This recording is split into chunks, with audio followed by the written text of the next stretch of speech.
remarks, papakinggan niyo po susunod na magsasalita. Single? Hindi po. Okay, sayang, yun guys. Pero guys, okay na pakilala ko, pero pag pinakilala ko siya, palakpakan po natin. Okay lang ba? Yes! Guys, please welcome Sir Mark Arayos from Palawan. Good morning po! Masaya po ba tayo? Yes! Oo, dahil ako talaga sobrang saya ko rin. Lalo na sa gawin ito. So yun, siyempre, testimony ako po, konti lang. Kaya paano mag-start yung nalit ko while talaga ako, zero rin talaga ako first time na din ako. So yun, ginagawa ko to yung business na to dahil para sa mga pamilya ko, in the same time, para sa isa sa special sa buhay ko. Go Mark!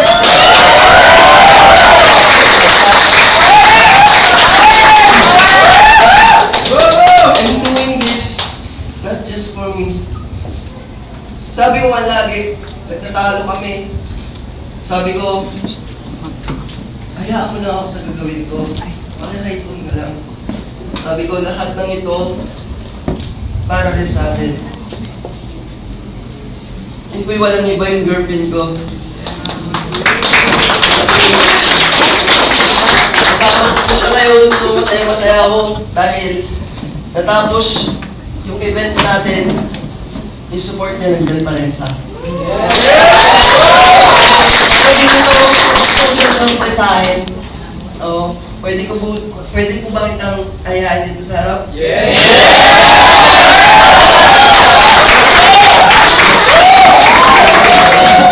Guys, may papalabas na po sana. So, parating ano lang. Panoorin na lang po.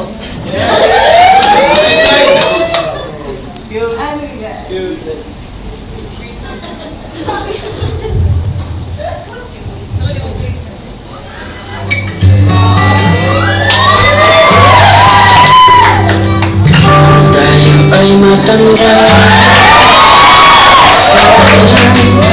di tayo magbago. Kailan nasaan man ito ang pangarap ko.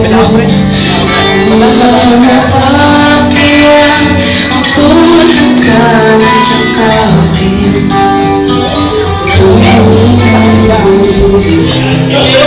Sa pagtanda natin, itatanong lang sa'yo, ako ba kaya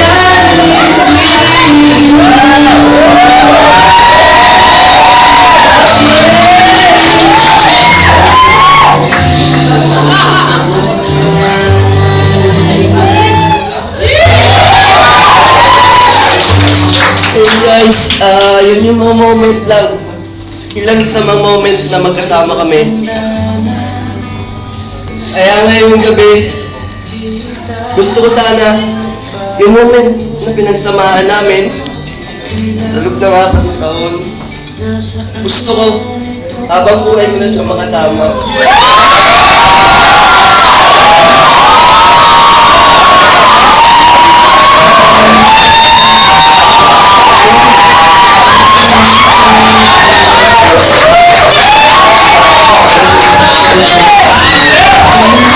Sa harap namin.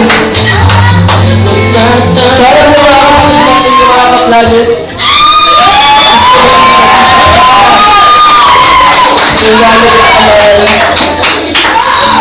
Salamat sa lahat ng pag-itiis mo, sa pag-aalaga mo sa akin. Now, gusto ko sana marinig mula sa iyo na kung tinatanggap mo na maging wife ko.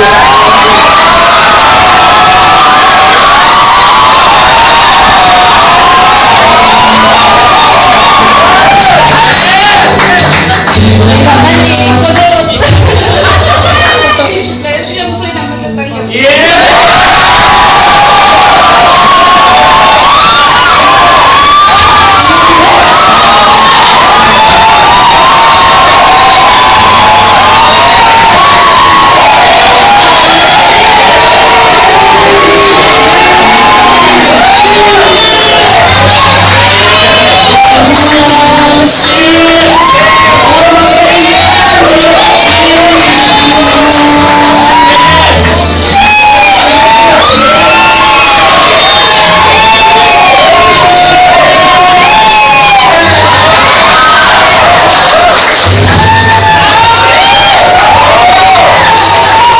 so much,